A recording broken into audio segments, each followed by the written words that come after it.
Hola amigo, quiero contarte sobre el automóvil Skoda Octavia. El Skoda Octavia de segunda generación es un auténtico éxito en el mercado. El coche goza de gran reconocimiento gracias a su interior muy práctico y a la probada tecnología Volkswagen. El coche es caro, pero a pesar de ello los vendedores no tienen problemas en encontrar un comprador. Resulta, sin embargo, que no todas las Octavias son tan perfectas como generalmente se cree. Esto se aplica sobre todo a las versiones de gasolina, de las que no se escribe tan a menudo como de los populares diésel. Hoy nos centraremos en ellos, porque el interés por los diésel está disminuyendo y comprar un Octavia con motor de gasolina es muy arriesgado. ¿Qué motores son buenos y cuáles debemos evitar? Técnicamente, el Octavia no se diferencia del Golf V y es un clásico en su segmento. El chasis tiene un diseño simple con puntales McPherson en la parte delantera y un sistema multibrazo ligeramente más avanzado en la parte trasera. Los clientes podían elegir entre versiones con tracción en 2 o 4 ruedas. En las versiones 4x4, las ruedas traseras son accionadas por un embrague multidisco Haldex. Era un estándar entre otros. En la versión Scout con mayor distancia al suelo y un estilo de carrocería diferente. Bajo el capó solo había motores de 4 cilindros. Motores en un Skoda Octavia usado. La gama de motores es difícil de contar con los dedos de las manos y de los pies, porque el Octavia tenía prácticamente todos los motores que se ofrecen en los coches Skoda. Desde el minúsculo 1,4 MPI de 80 CV, que supone una buena fuente de potencia para el Fabia como mucho, hasta el potentísimo que impulsa la versión 2RS00 RSTFSI con 200 CV. Los coches de gasolina se pueden dividir en 3 grupos. Se trata de las clásicas unidades de inyección indirecta MPI con capacidades de 1,4 y 1,6 litros. El más pequeño no es muy popular porque simplemente no es adecuado para este modelo. El más grande goza de enorme popularidad a pesar de cierta falta de potencia. Se ofreció en varias versiones en los coches del grupo BAU, pero en el Octavia suele tener 102 CV. El segundo grupo son las unidades FSI de aspiración natural, que constituyen el margen del mercado. Se trata de diseños un poco más modernos con inyección directa. Estaban pensados para complementar la gama de motores MPI. Se trata de motores con cilindradas de 1,6 y 2,0 L y potencias de 115 y 150 CV. El tercer grupo de motores de gasolina es la familia TSI-TFSI. Los motores turboalimentados con inyección directa de gasolina aparecieron para reemplazar a las variantes FSI de aspiración natural, lo que sucedió por completo en la tercera generación del Octavia. Se trata de motores con cilindradas de 1,2 y 1,4 litros, así como de 1,8 y 2 litros. Ponerlos juntos en pares no es casual, pues en realidad se trata de dos unidades que vienen en dos versiones de capacidad. Su potencia es de 105 CV, 1,2, 122 CV, 1,4, 160 CV, 1,8 y 200 CV, 2,0. Los motores diésel también se pueden dividir en 3 grupos.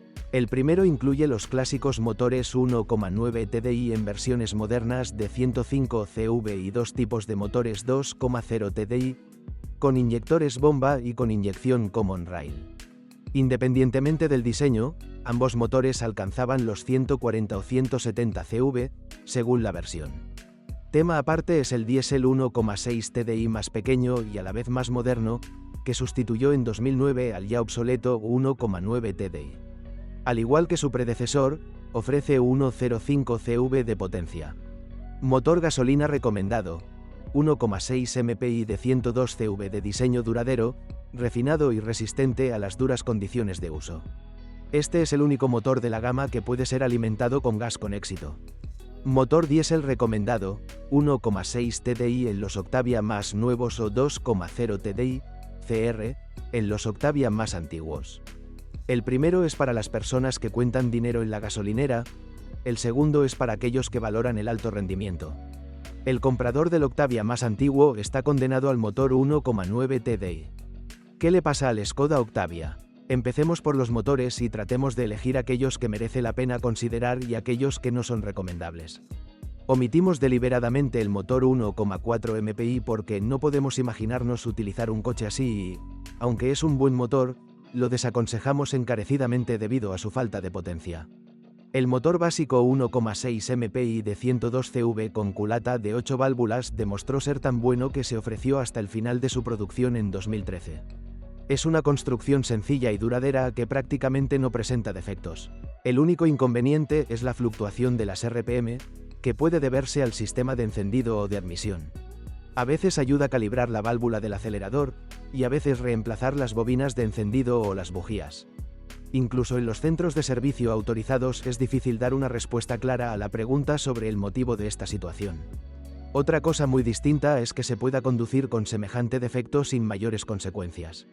Este debería ser el final del tema, pero vale la pena agregar que este es un motor que tolera perfectamente el funcionamiento con gas. Škoda incluso ofreció instalaciones de GLP de fábrica para esta versión.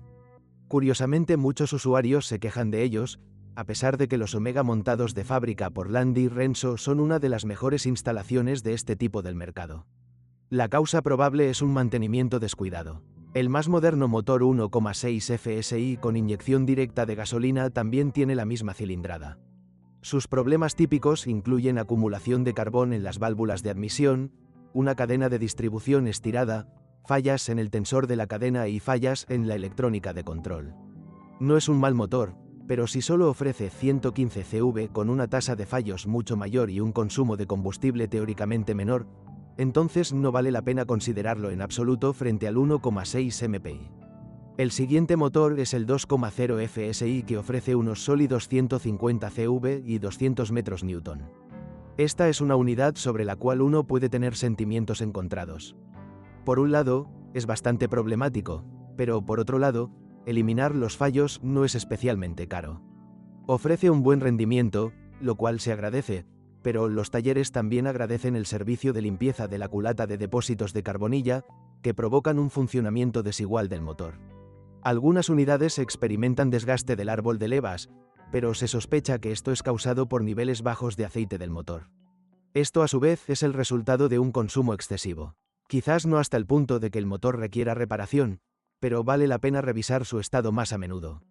Además, la unidad 2,0 FSI sufre fallos menores en los sensores. Si cuidas este motor y reaccionas a tiempo ante los pequeños fallos, resultará una agradecida fuente de potencia, pero tendrás que contar con un consumo bastante elevado de combustible y aceite durante un uso intensivo. También merece la pena repostar con gasolina de mejor calidad, PB98. Ahora llega el turno de la familia TSI TFSI y comenzaremos con el motor EA111, es decir, el 1,2 y 1,4 TSI. Ambos motores son diseños gemelos. El modelo más pequeño solo se comporta de forma moderada con un coche más cargado, pero para conducir por la ciudad o con un máximo de 2 pasajeros a bordo, resulta dinámico y económico. Produce 1,05 CV y 175 metros Newton a 1550 revoluciones por minuto. La conducción hábil mantiene bajo el consumo de combustible.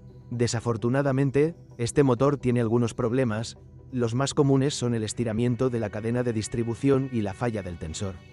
Afortunadamente, una reparación con reemplazo costará alrededor de $100-200. Desgraciadamente, esto tiene que hacerse muy a menudo. Las piezas de fábrica no duraron más de 40.000 km, por lo que la mayoría de los motores ya han tenido estos componentes reemplazados. Esto no debe posponerse porque podría destruir el motor. El turbo también es frágil, pero esa no es la regla. Hay turbocompresores que duran 200.000 km, otros necesitan ser reemplazados después de 100.000 km. Afortunadamente, esta no es una pieza particularmente cara.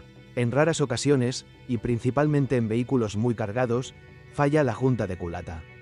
Todos los problemas anteriores afectan también al motor 1,4 TSI de 122 CV, algunos en mayor medida, correa de distribución, otros en menor medida, juntas de culata y turbo. Esta unidad tiene parámetros ideales para el Octavia, pero desafortunadamente conlleva un alto riesgo de sufrir daños graves. Ofrece muy buen rendimiento y bajo consumo de combustible, pero también genera altos costos operativos.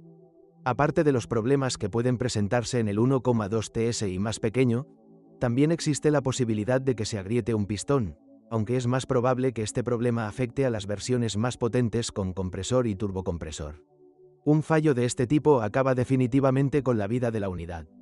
Además de los defectos de diseño típicos del EA111, hay una cosa más que vale la pena saber. Su durabilidad es de aproximadamente 200.000 kilómetros. Por encima de este kilometraje se convierte en una alcancía y no merece la pena invertir dinero en ella. Por lo tanto, si compras un Octavia 2 con motor 1,2 TSI o 1,4 TSI, solo debes comprar uno con kilometraje documentado ligeramente superior a 100.000 kilómetros. Cuanto más bajo, mejor. Además, es mejor reemplazar la transmisión de sincronización completa inmediatamente después de la compra como medida preventiva. El motor EA888, es decir, el 1,8 TSI y el 2,0 TFSI, es un tema ligeramente diferente. Los motores potentes ya no son habituales en el mercado, y el 2,0 TFSI solo propulsaba el Octavia RAS. También es mucho más refinado.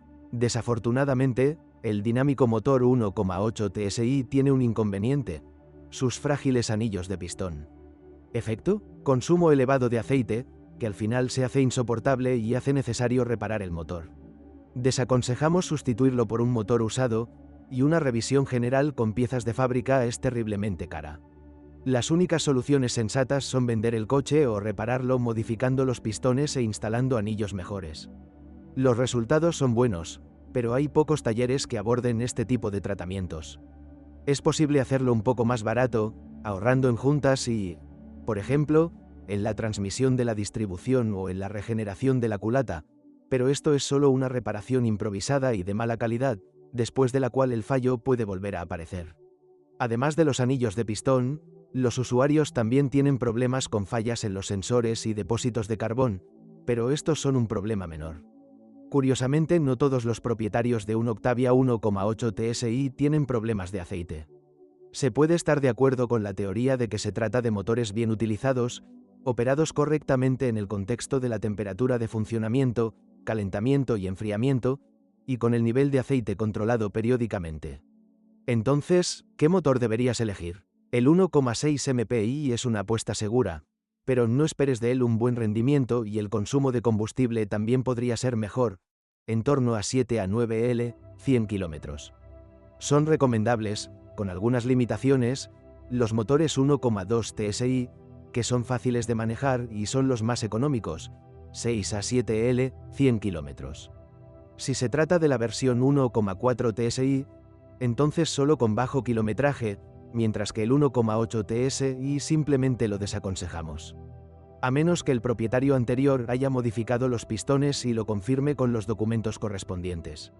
Entonces usted puede tomar un riesgo y si el problema del aceite no ocurre, un auto así será una felicidad para el propietario. Desgraciadamente, esta versión necesita mucho combustible porque fomenta la conducción dinámica. El Octavia RAS con el motor 2,0 TFSI es un tema un poco diferente y un asunto individual, porque el motor es más refinado que el 1,8 TSI, pero el coche seguirá siendo bastante caro de mantener.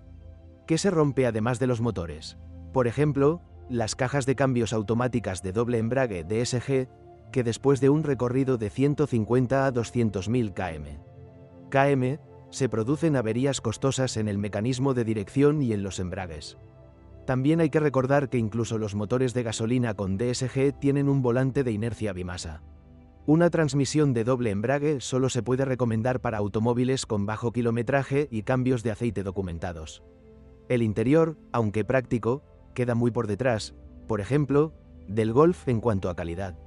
Esto se aplica especialmente a las versiones anteriores al rediseño, en las que la tapicería está desgastada y los materiales de los asientos y los paneles de las puertas están dañados.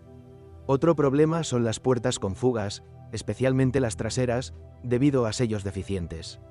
En los modelos más antiguos, la corrosión aparece en los bordes del capó, la tapa del maletero o las puertas, e incluso en los modelos más nuevos la pintura puede desprenderse.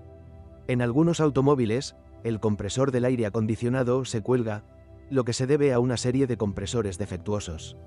Los fallos eléctricos ocurren con menos frecuencia, pero aún más frecuentemente que en los coches hermanos de Volkswagen y Audi. La suspensión merece el mayor elogio, ya que es excepcionalmente duradera y puede durar unos 100.000 kilómetros sin sustituir ningún componente. Kilómetros. Por el eje trasero multibrazo no hay que preocuparse, ya que puede soportar fácilmente 200.000 kilómetros de uso. KM, y no faltan piezas de repuesto. El sistema de frenos está libre de cualquier defecto. ¿Vale la pena? Esa es una buena pregunta porque, en relación con lo que ofrece, el Octavia es un coche caro. Por otro lado, si quieres comprar un liftback práctico con un maletero tan grande, tendrás que elegir entre coches de gama superior, porque otros compactos rara vez están disponibles en estas versiones, y esto se aplica a los modelos más antiguos. Es difícil encontrar una camioneta más espaciosa. El Skoda Octavia se puede recomendar en dos casos. En primer lugar, si alguien busca un coche económico de mantener, espacioso, con instalación de gas o con un motor no demasiado potente. Entonces nuestro tipo es cualquier Octavia 2.1,6 MPI. Sin embargo, le recomendamos que instale usted mismo el sistema de gas, utilizando un sistema de buena calidad, para que no cause mayores problemas y, en particular, no empeore el fenómeno de fluctuación de RPM. El segundo caso es el de personas que buscan un coche compacto y espacioso con motor diésel. En tal situación, nuestra recomendación es el Octavia 2 después del lavado de cara, preferiblemente un station wagon, en una versión con buen equipamiento. Si buscas un coche compacto con buenas prestaciones, pero necesariamente de gasolina, puedes optar por el motor 1,4 TSI de bajo kilometraje, pero te recomendamos buscar otro coche. En general, en nuestra opinión, vale la pena comprar el Skoda Octavia principalmente por los exitosos motores diésel 1,6 TDI y 2,0 TDI y la carrocería muy funcional. Si estas no son tus prioridades, podrás encontrar fácilmente coches mejores o más baratos. Gracias por escucharme, no olvides suscribirte al canal y calificar mi vídeo. Si conoce algún problema con este automóvil que no haya mencionado, asegúrese de publicarlo en los comentarios. Carme.proeste, catálogo de todas las marcas de coches, motores, transmisiones, qué se rompe y con qué kilometraje, qué paquetes pueden golpear duro tu bolsillo. Aprenderás esto y mucho más sobre los coches en